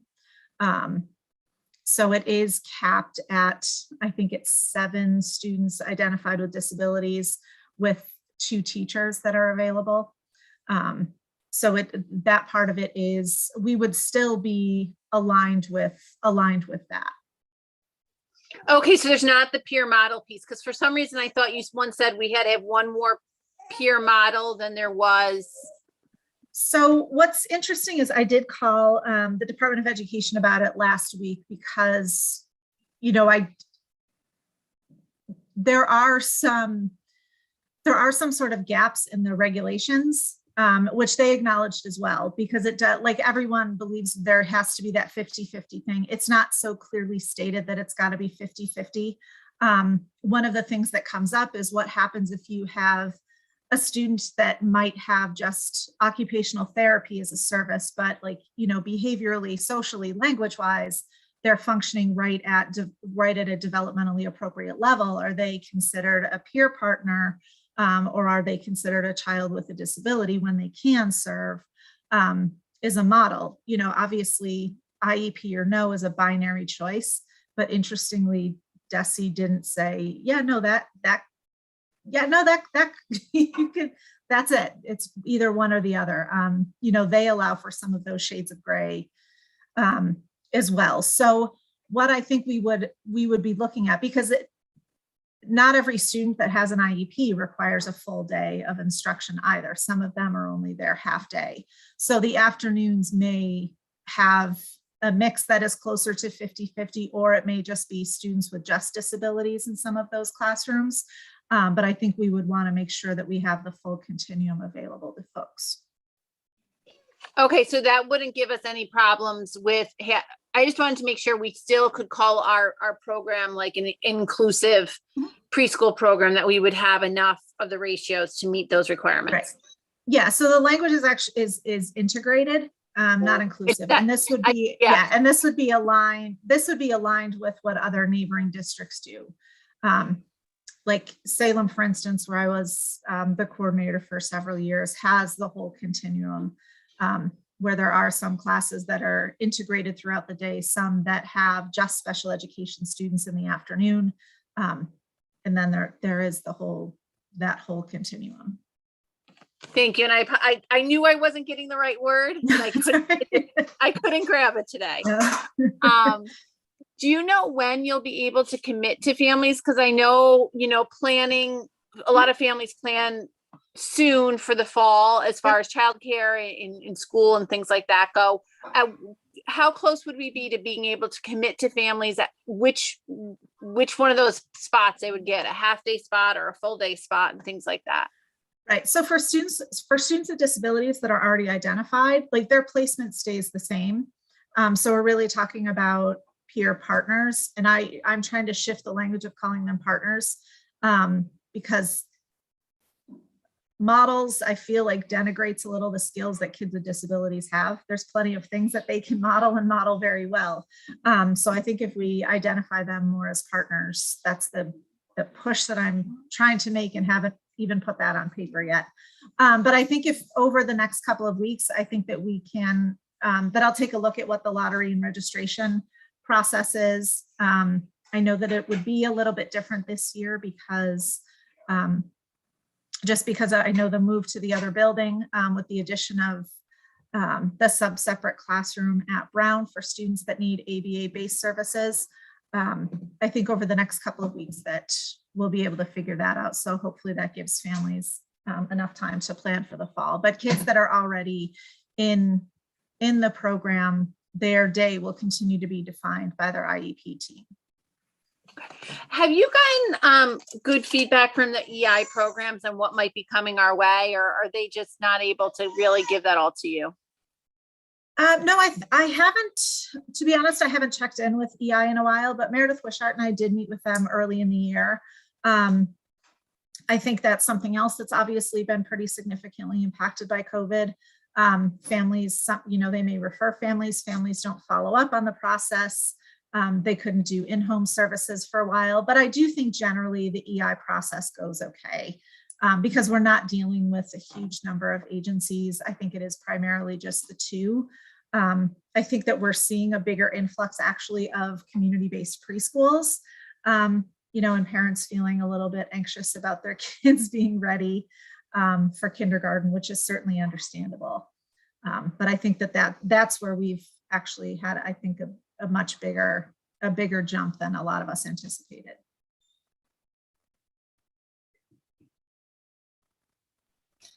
Megan, did you have So a actually, question? Sorry, to that point, one of the things that I was talking with at least a couple of our admin team about was maybe doing some collaborative work with the local preschools, or offering them some collaborative work with the local preschools, especially around some of the things around like speech and language development, fine and gross motor skill development. Some of those things that, are, I think that, for everybody, COVID has sort of shifted the goalposts a little bit, and, helping them to understand what we can expect to see that are all within the normal range, knowing that within the normal range is a very broad range. Megan? Yeah, thanks for this, Paula. I appreciate it. And I'm, happy to hear about the addition of the half day on Wednesday. And glad that we've done a survey out to parents since this was a new program. So I would be interested, just if you could kind of send along to the committee at some point some of the themes that you're seeing from the feedback, just so we have an idea of kind of where we've been really successful and maybe where we've got some opportunities there. Yeah, absolutely. Okay, thank you. All right, I think that wraps us up, Paula. We appreciate the update, and glad to hear all the good news about those programs. And I agree with Megan that half day, both my kids went through the integrated preschool, and that Wednesday was always a rough day. So I think there'll be a lot of parents out there that will appreciate it. Sure. All right, that will lead us into the finance and organizational support part of the meeting. So first up, we have the memorandum of understanding with the Abbott Public Library. So I know Michelle is here, and we do have Kimberly from the library with us as well, I believe. So we can kind of go over this, and then Kimberly, I know, had a few things as well. Sarah, you look like you're trying to get a hold of me. I just want to let you know that I'm going to need to, I have a little bit of a family medical thing. So I'm just going to excuse myself, and I apologize. Hi, I just want to make sure you can hear me. It's probably better that I keep my video off, but can you hear me? Yes, we can hear you. Oh, good. Can I actually, before we talk about the MOU, could I tell you about a program that I think you might be interested in? I don't know if this is the time and place for it, but it dovetails with the DEI initiatives. Email about that offline, just because we have to stick to our agenda. Otherwise, we can get in trouble with open meeting law violations of speaking about things that people weren't prepared to speak about and come and listen to. So, but I would love to hear that, and we can absolutely email. Okay, it's just a program announcement. It's on our website, so I can tell you about that later. Yeah. Great. Okay, wonderful. Thanks for having me here tonight. Yeah, I'm glad that you were able to join us. I know, you've been on for a little while, so I apologize that as often is the case, we're running a little bit behind where I thought maybe we would be. But as an educator myself, I appreciate hearing the conversation, so thank you. Great. All right, so we've got Michelle with us. The memorandum was in everyone's Dropbox. And so does anyone have any questions? Or Michelle, did you want to kind of kick things off before we discuss it?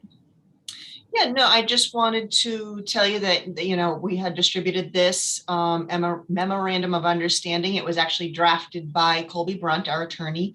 And I think it covers everything. I didn't get much feedback in terms of anything we're missing.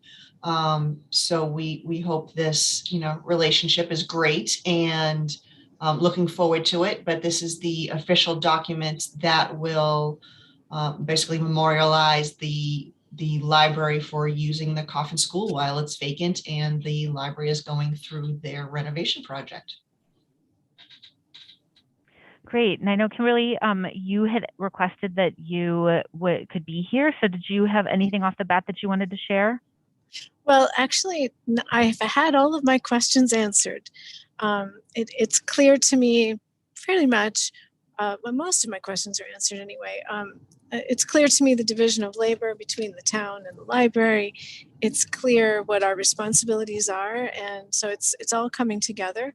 But I also wanted to know when it takes effect, and when we start assuming the responsibility of the utilities and so on.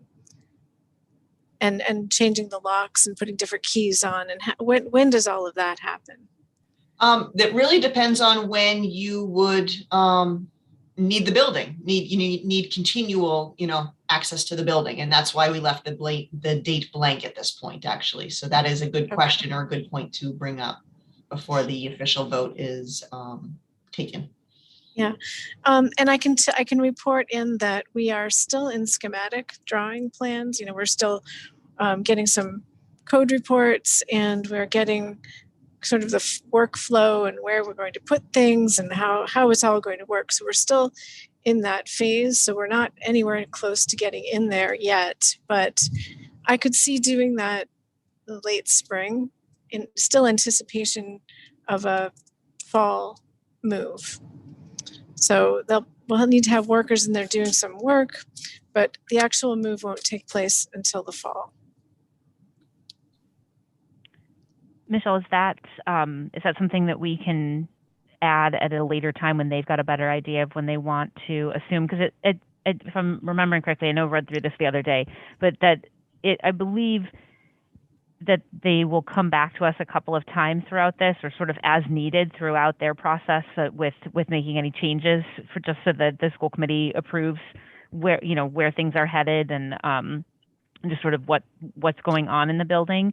So can we, once they have a better idea, we can sort of approve as is, sort of with a late spring idea on this for everybody's financial planning, but then come back to it and actually fill in dates when they've got a better idea of when hard dates are there. Is that okay? We should absolutely be able to do that. Okay. And that's why I kind of left it almost with just seasons originally. And I don't know if that actually made it into there, but that's what I had shared with Colby. Great. Because we did not know specific dates or specific months, but we could certainly enter into it with an understanding that it will be, by the fall. The move will definitely be before, Right. mid-fall. Right. All right. Anybody have any questions? Kimberly, that wraps up your concerns, correct? Yes, I think it does. Thank you. All right. Wonderful. Thanks. Does anybody from the committee have any questions for Michelle at all? No, I think it's pretty comprehensive. So. All right, great. So, Michelle, correct me before we get the motion. What I've got written is a motion to enter into the MOU with the Abbott Public Library and authorize the chair to sign. Yes. Sounds okay? Yeah. All right. So can I get a motion to enter into the memorandum of understanding with the Abbott Public Library and authorize the chair to sign? So moved. Megan moves. Second. David second. All right. Megan Taylor? Yes. Sarah Gold, yes. David Harris? Yes. And Emily Barron? Yes. All right. Thank you, everyone. That passes 4-0. And Kimberly, whenever you need to come back, just reach out to Michelle and we will make that happen. Great. Thank you. I'll keep you all posted. Wonderful. Thank you. Thanks again. And thank you, Michelle. That moves us along. David, I'm just going to mute you because I've got an echo. That moves us along to the early education 2022-2023 school year tuition. So Michelle, we had a memo, but I will let you sort of walk us through that. Yes. So we reviewed the early education tuition rates that we are charging. And as Paula, Dr. Donnelly explained to you, we're changing the program a little bit in terms of the schedule. So for next year, we are just going to have, at this point, I should also note, we are asking you to vote a full day kindergarten tuition rate At this time, I know we're in discussions and in hopes that we will have a free full-day kindergarten program next year, but that is budget dependent at this point. So really, we need to open registration next week. So we want to make sure we have a tuition determined, and we are prepared to collect that if the budget does not go forward for full day kindergarten at no cost to these families. So we are asking you to approve a rate for that tonight. We have the half-day preschool program, which is going to run the 5 days a week. The full day preschool program, which will be the 4 full days plus the half day on Wednesday. So that's also 5 days a week. And we have the transitional kindergarten program, which will also be that 4 full days and that 1 half day per week. But it's also considered part of the preschool program because technically it's not yet kindergarten, it's preparation for kindergarten. So currently we do have an enrollment. We have actually, for kindergarten, we are back to the levels that we were pre-pandemic, which is encouraging. So we have 131 tuition-based full-day kindergarten students, brings in approximately $425,000 for this year in revenue. The preschool program has 40 what we used to call peer model students. We are changing that terminology now, but we had 40 peer model students who are tuition paying. And that actually brings in revenue of about $225,000. And that was previously just under $100,000. But with the changes that we made last year and the expansion of some of our preschool programs at the new Brown School, it has increased pretty significantly, which is great because our program has expanded as well. So we're planning on running all those programs again next year. The full day kindergarten rate, we actually want to keep the same. We do not want to increase a rate on a program that we're actually hoping to eliminate the fee. So we're going to hold that fee, or I suggest that we hold that fee consistent for next year. For preschool program, both the half day and the full day program, we're increasing, or I'm recommending the increase of tuition of $500 each, which represents they're actually going to get an extra 2 hours per week. We are reducing each day by 30 minutes, but we're also adding that Wednesday morning. So by doing that, it's an approximately 2 additional hours per week over the year, and it comes out to roughly $500. So we're requesting half-day preschool program at $4,500, full-day preschool program at $6,500. And our transitional kindergarten, basically I put just roughly a 1.5% increase on that, which is the cost of living increase that our staff received in the program for this year. So if we raise that by $100, that will bring that to $7,100. For next year. And I think by streamlining this a little bit more, into this new organization scheduling, it will make it a little more efficient in my office as well. So I'm looking forward to that. Great. Thanks, Michelle. Does anybody have any questions on that? All right. Yeah, I think you have answered them all that I had as you walked us through that. So I will ask for a motion that the school committee approve the tuition rates for the 2022-2023 school year as follows.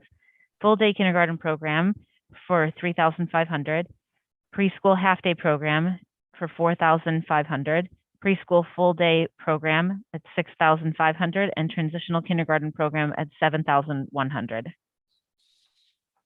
So moved. Megan moved. Second. Emily second.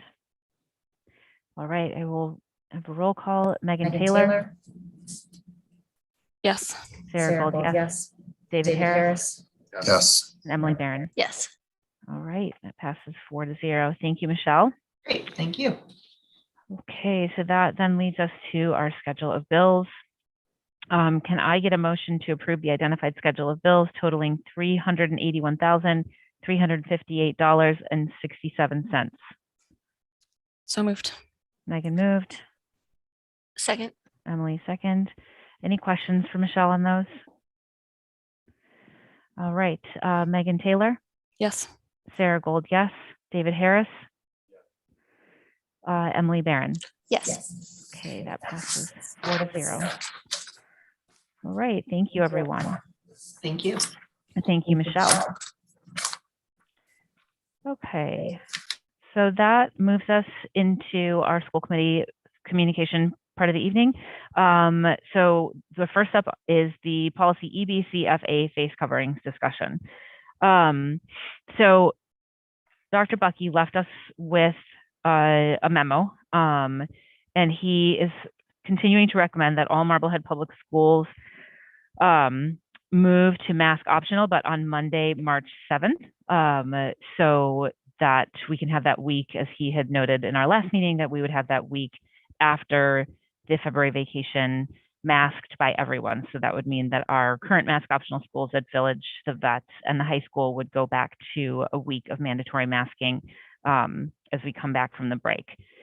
Nan, do you, you've worked with Dr. Bucky on this entire agenda, and do you want to add anything at this point, or no pressure?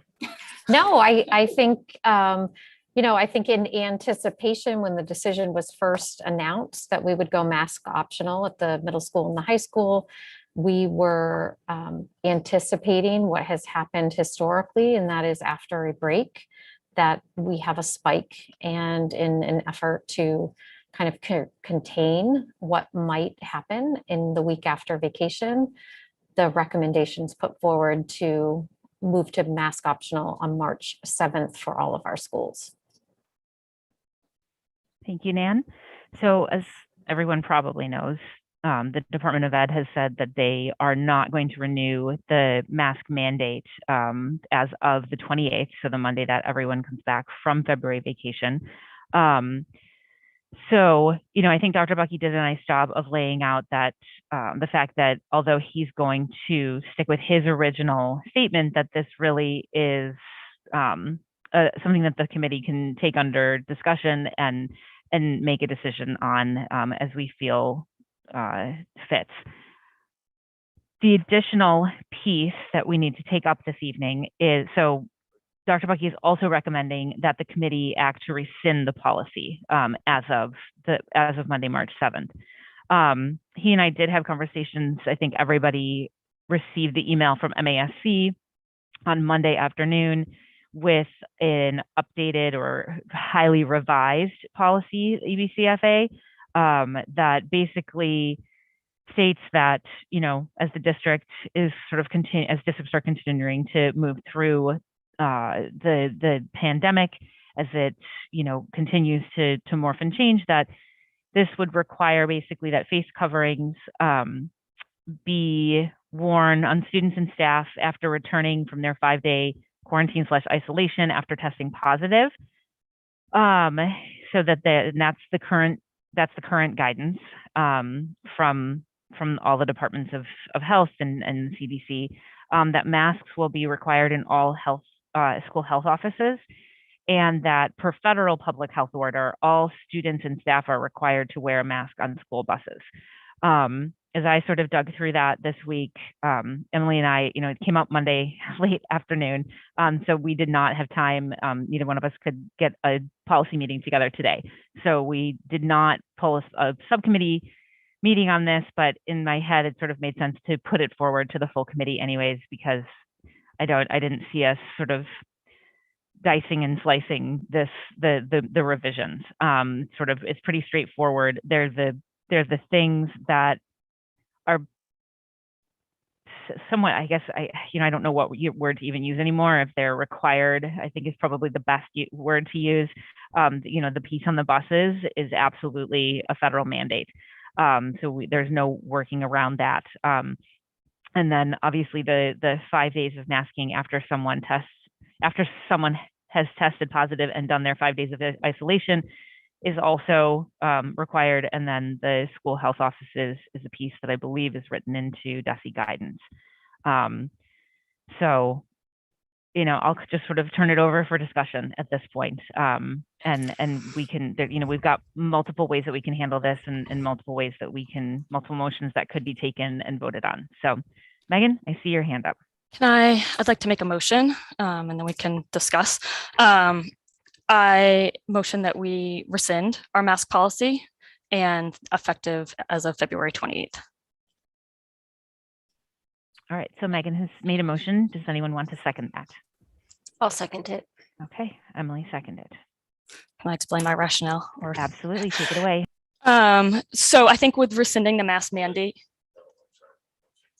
and that's all right.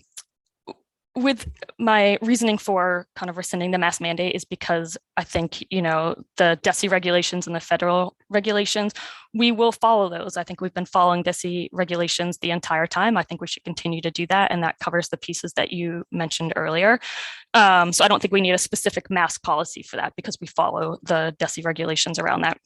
I think also with the February 28th, this, you know, is a debate where there's valid points on both sides. And I think, you know, like many issues related to COVID, there's passionate perspectives and opinions on both sides of those as well. But I think, you know, I know Dr. Bucky did message that we were going to be March 7th. But I think since then, there's been a number of changes. Like you mentioned, the DESE has not renewed their mandate past the 28th. The town has also rescinded their mask mandate. So I think we have to also adjust in real time. And I think this is a case for that. So I think we really need to use the data we have available to us and make the best decision for our districts. Obviously, I think everybody has the same goal, right? We want to keep our students safe and healthy. We want to keep our staff safe and healthy, and we want to keep our schools open. But one of the shifts that we've been doing is not mandating those pieces anymore because of where we are with COVID. We've learned a lot, and a lot has changed since this all began. And now, you know, we've got the testing available at home. We make those available in advance to our families that have signed up for it. The at-home testing is available, you know, much more available than it has been previously. In addition, we're still doing our pool testing, which we'll plan to do Monday and Tuesday upon return from the break, for, again, the families that are involved in that. And then, you know, I would hope that as we kind of make this shift, that we're families are partners here. We're all in this together, which we've been saying all along. And so if you know, from a family's perspective, if you are at greater risk for, you know, being exposed to COVID, then hopefully you're testing and masking if you need to. And same thing for anyone who has the health, you know, the health concerns as well. So I think, you know, I choose to believe that everybody, like I said, has the same goal, and we're all going to partner and do what we need to do to make that a reality. So I'm not sure that the mandate is necessary. And I guess I'll stop there and let others continue, you know, comment. All right. Anybody else want to weigh in?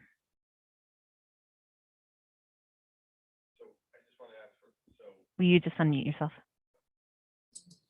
So on the policy that you said, Megan, where there are now the 3 stipulations that remain in the nurse's office on a bus, and for students that have had COVID for the balance of the 5 days, we don't think we need to have that option as a policy. That's part of the DESE regulations. It's part of the DESE regulations, yeah. That's my understanding. I mean, anyone can correct me if I'm wrong, but from what I've read, that's my understanding. Yeah, so it supersedes we're not creating a policy that doesn't exist as a DESE regulation, right? It mirrors what it is, and we need to adhere to that anyway. Right. And when it goes away, it will go away. Okay, I agree with that. And I think a couple of the key points that you said are true. I mean, so going backwards, most recently on Friday, the Board of Health removed, you know, their mandate for mask requirements indoors in Marblehead. And at the time we had our last school committee meeting, that was still in place. And then prior to or after our school committee, it was Governor Baker and the Department of Education and the Massachusetts Board of Health that made the decision that February 28th would be the last day for mask requirements. So I think a lot has changed.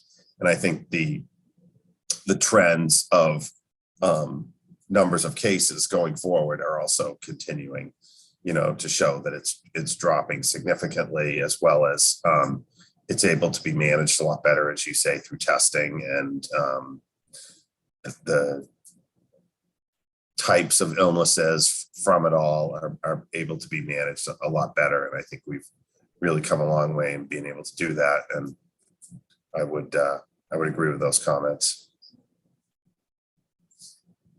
And I also, want to say that I think it would be exceedingly challenging to put an expectation on our administrators and our staff to, be standing at the front doors of our schools with a couple thousand masks, trying to hand out masks to people and students and people that have been without masks for, not that they wouldn't be team players, but I think there would be some challenges there that I think is just one more thing that detracts from the focus of being able to provide education, being able to get back to normal, but now we would end up being, mask police again after the policy has already been rescinded, and we'd be going back to that. So I think that would be a little bit burdensome to have an expectation that we could manage that. Emily?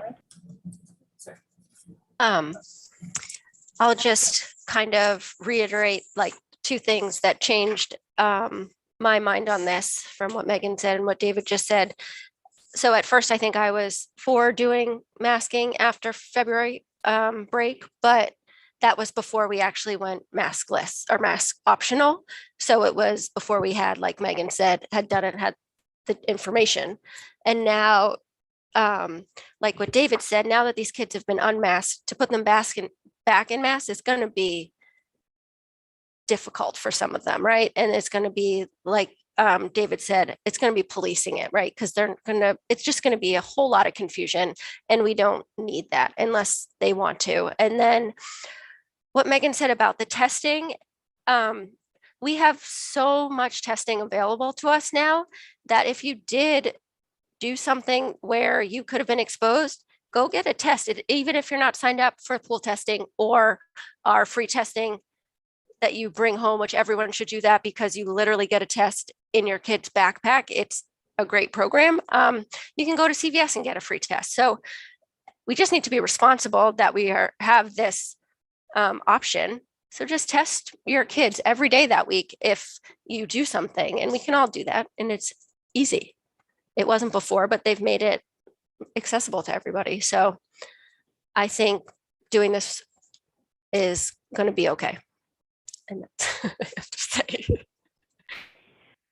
So this has been one, the hardest decision that has sort of rolled around in my mind in quite some time. It sort of took me back to about this time last year when we were trying to decide whether we could put kids 3 feet and 6 feet and roll all the way in. So I walked in tonight really not knowing how I felt, and still will probably continue to perseverate over it after the meeting. But what I keep coming back to is the idea that one, we've followed DESE guidance all along, and obviously the mandates, which we did not have, our hands were tied on that one. But we've followed DESE guidance, and the guidance, if they had wanted to extend the mask mandate until the 7th, that they could have done that. And so I am really struggling with us sort of saying, well, it was good enough up until now, but now we're going to do this. It's kind of, there's a disconnect there for me.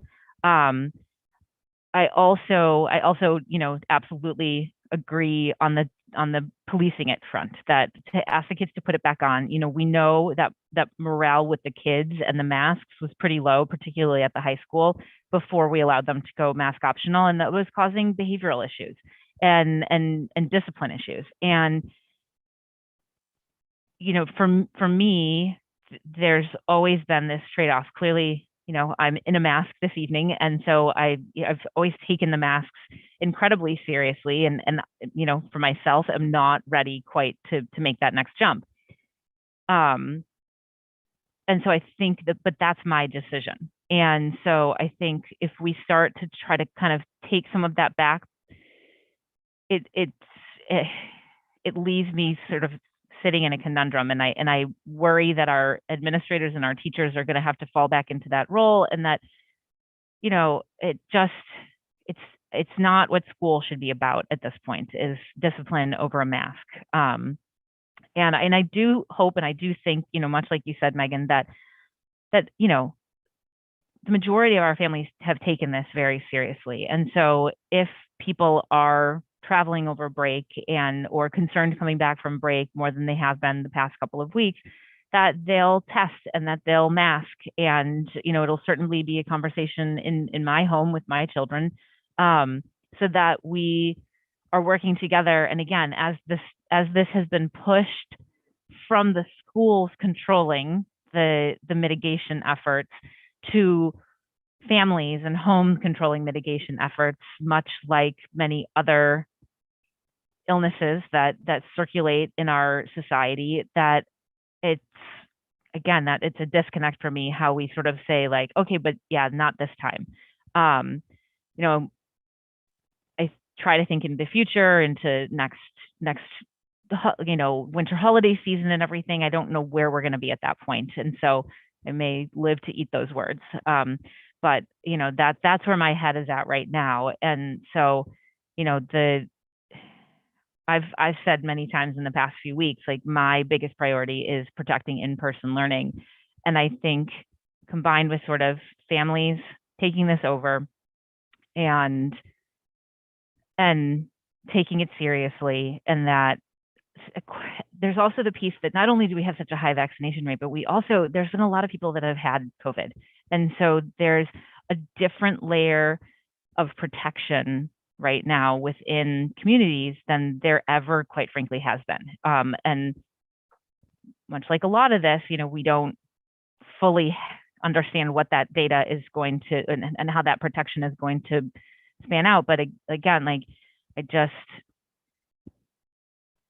I come back to it, and I'm kind of tired of our kids taking the brunt for this as well. And so where we don't have mask mandates everywhere else, and everyone is making their own decisions everywhere else, I just am having a hard time saying like, oh yeah, but this one last time I'm gonna overrule that. So that's where my head is at. So we've got a motion. We've all had a chance to talk. So I will call for a vote. Oh yeah, go ahead. I'd just like to add one other thing. I think like all of us do at this table. I had an opportunity to speak with Dr. Bucky, like I do before every school committee meeting, about various topics, and he encourages that. So I did reach out to him, and among other items, even though it wasn't that he wasn't going to be here, I do that as a practice for every meeting, and talked at and had a pretty in-depth discussion about that. And as his memo to us in our public document says, he understands there's a case to be made both ways, and that, with the North Shore regional consortium of 12 schools, the other 12 schools, that it's split there as well, but there's cases to be made with both. And so I really appreciate that. I had the opportunity to have that discussion with Dr. Bucky in advance of our vote tonight. Thanks, David. So just to reiterate, we do have one more day in school this week. So the policy remains for this week. The policy would be rescinded effective, I guess, February 27th, so that when students return on the 28th, there will no longer be a policy EBCFA face coverings, and it will be mask optional in all of those, in basically everywhere but those places where that have been defined by DESE. All right, so I will call for a roll call vote. Megan Taylor. Yes. Sarah Gold, yes. David Harris. Yes. And Emily Barron. Yes. All right, that motion. Can I just add one thing though? Yeah. So I think some of the feedback we got when we had the mask optional discussion for the upper 3 schools was around the communication piece and making sure that that's very timely, right? Because again, we're going into a Friday and then we're off. So I guess my request, Nan, and you can work with John on this, is making sure that we get that communication out to families like as soon as possible in the morning tomorrow, because people will be going away and probably not checking their, I know I'm going away and I'm off the grid. So just making sure we get that out to them as quickly as possible so that everyone's got the information. I know, we've got 100 or so people listening in, but, I'd like us to drive that information as quickly as possible.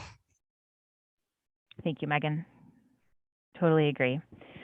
All right, so that leads us then to an in-person meeting discussion. I had sort of tossed this out at the very end of last meeting that I wanted to talk more about this week. We've obviously made mention of it at other points in the year, and then things have spiked, and we haven't actually ever, the four of us and our leadership meet in person, but allowing the public to rejoin us in person and function more as we have pre-COVID. So I would like to propose, and we don't need to vote on this, I would like to propose that we pull in person as of March 3rd. That's our next meeting. So that's the week that we return from February vacation, and that we would go back to meeting in the library, so that because MHTV is set up there so that they could utilize their equipment. I did make a statement last week that I believed that MHTV was able to live stream. They contacted me afterwards and said they're actually not able to live stream. The live stream was, I think, from Principal Bauer. That was for the mental health forum that I had attended, but we are able to live stream. And Stephen, he and I have not worked out all the details yet, but we have talked multiple times at points throughout the year to make sure that we are able to live stream. And so similar, the committee is back on headsets this week, but similar to sort of how we have been in the past few weeks at the board table type situation, that it would look somewhat similar to that, but in my hopes is that we would be back in our C in the library with our audience, and obviously, again, we send our children. We have a lot of ventilation and a lot of air purifiers, and people can absolutely wear masks if they would like to attend in person, and sort of take it from there. Thoughts? Yeah, Emily. I am excited to go back to in person. I don't think I ever went to one as a school committee member. So it's exciting. But I know some people aren't going to feel comfortable to come in. So there is a way I know that they can do public comment. They can write us their public comment and submit it. So I just want to make sure that we put that out there, that and all, like how they do that and how or how people can do that. So we don't want anyone to feel like they can't be heard in that way. And absolutely. So yeah. That would just be the one. Yep. And I think that just to sort of clarify on that, we are not in the habit of reading those public comments into the record, but they will be entered into the public record so that they're part of our minutes. And whether that, I'll have to look up whether public comment emails go into public comment or whether we put them into correspondence, which is at the ending section, but they are there and in the minutes. Would they be in our packet so other people could read them? Like in our materials packet? Yeah. I was just thinking, just so that I want to make sure everyone feels that we are being, accessible and inclusive. So if we get them early enough, it could be in the materials packet so others could read, and people could have that voice there. So I don't know if we could make that. Yeah, absolutely. Part of it. Yep. That sounds good. We can do that. Any other questions, comments, concerns on that? It's a long time coming. Sure it is. Yes, yes, yes. All right, great.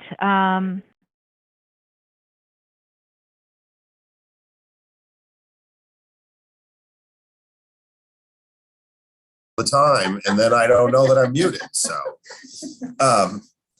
I think there is an opportunity if individual members are unable to attend, right? You, based on a vote that's been taken previously by, I forget them. I think it's been so long, town meeting, that people can attend the meeting remotely, correct? Yes, that's correct. We need to have a quorum of the committee in person, but then others can call in. Call in. Yep. Okay, great. Yeah, and then, yeah, we can work offline on that and concerns from here to there. All right. Any subcommittee or liaison updates? Emily?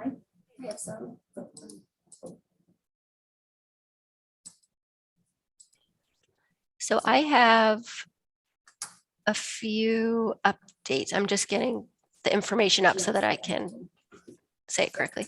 The first one was that we got an email from the Marblehead Racial Justice Team, and they have some events coming up that they asked if we would just promote. And the first one's February 28th at 7 in person at the library. And it's the president of METCO Inc. will be their presenter for conversations on race discussion. So she will be, you have to register if you want to be in person or in Zoom. So you can register through the library. I went to that presentation, I think last year or the year before, and it was great. You really get a full understanding of our METCO program and what it means for everybody involved. And it's super informative. So I would suggest anyone who's interested to go or Zoom in. Sorry, what was the date again? February 28th at 7. Yeah, at the library or Zoom. The second one is March 23rd at 10 a.m. The Racial Justice Team will be presenting 2 artworks, Harriet Tubman and John Lewis, to the school district at the Lucretia and Joseph Brown Elementary School. So there'll be an event for that. I think that's more asking us as a school committee if we would go, but then I'm sure it'll be documented and we can post about it for others to see what happened. And the last one, they wanted us to plug for METCO Presents, the program, which is their performances that they provide to all METCO districts, the urban and suburban families. You can go to these amazing performances for $10. They have a block of tickets, and there's dance performances, theater, music. They're really amazing. So I was thinking if there was a way that I could get that out in an update or something, so people have that link to order the tickets. And then, sorry, there's a lot of stuff. The DEI team is going to be putting, let's see if I can make these flags it's the Peace Flag Movement. We have one for every school, and the flag represents every culture, race, spirituality, gender, sexuality, age, and ability.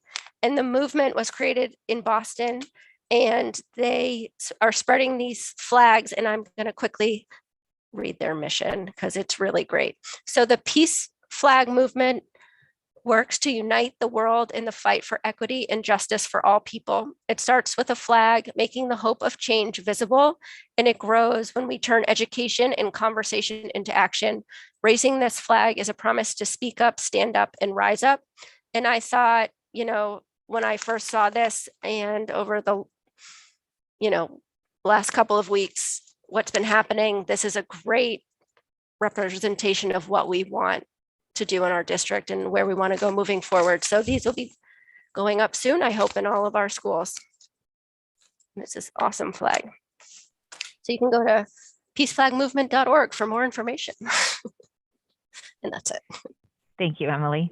Megan, I think you had something? Yes, I also have a few dates. There's a lot going on in March for the CPAC.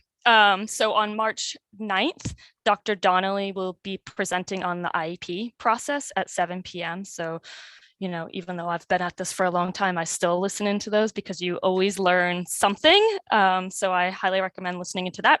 And then also on March 30th at 7 p.m., there'll be a speaker, Ashley Harris-Wally, I hope I'm pronouncing her name right.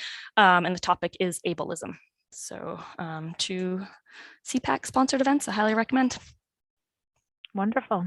All right. And as I said, Emily and I didn't get a chance to meet. And facilities, I don't believe met either, correct? We are meeting I think it's on the calendar for the 28th, that Monday when we Oh, get great. back. Okay. Yeah, I just was wondering if we had a chance to think about the MOU with facilities that puts facilities communicating with the town on properties. I was able to acquire the list of properties, so we have that for our meeting, so we can move forward. Wonderful. Great. All right. I think budget is obviously moving along. We'll probably have a larger discussion on that once Dr. Bucky returns. All right. And we are just waiting to catch up since the interim town administrator started 2 weeks ago. You know, he needs an opportunity to get up to speed with where everything is. And then we anticipate that Steve and John McGinn will be reaching out to us at that point, or if not Steve, and then we'll have some further meetings with the finance committee and reestablish the date that when we'll be presenting the budget to the finance committee. All right. Thanks, David. All right. So within closing business, does anybody have any new business? All right. Correspondence. I think we need to just make sure that whether or not we can submit that one piece, but we all have it within our emails speaking about the program of studies. So anybody else have any correspondence? All right. So I will adjourn us at 9:06. Thank you, Nan, for joining us and for filling in as our superintendent for the evening.